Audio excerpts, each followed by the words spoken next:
ঘরের মাঠে টেস্ট খেলে সাদা পোশাকের ক্রিকেটকে বিদায় জানাতে চেয়েছিলেন সাকিব আল হাসান, তবে জানা জটিলতায় শেষ পর্যন্ত সেই চাওয়া পূর্ণ হয়নি।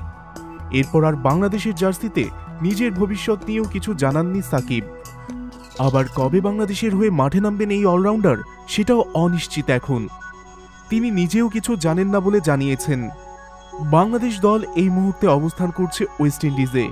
সেখানে টেস্ট, ওয়ানডে ও টি-20 3 ফরম্যাটের সিরিজই খেলবে টাইগাররা। অন্যদিকে সাকিব ব্যস্ত আবুধাবি টি-10 লিগে। তার আগে গণমাধ্যমের মুখোমুখি হয়েছিলেন সাকিব। কবে আবার বাংলাদেশের হয়ে মাঠে নামবেন সেই প্রশ্নের মুখোমুখিও হতে হয়েছে তাকে। সাকিব অবশ্য এখনই তা নিয়ে ভাবতে রাজি না। আপাতত টি-10এই রেখেছেন পুরো মনোযোগ।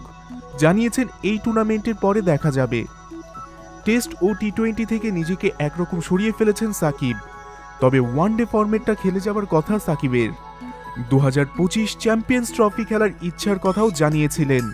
তবে সেই আশা পূর্ণ হবে কিনা এমন প্রশ্ন করা হলেও তা এড়িয়ে যান সাকিব।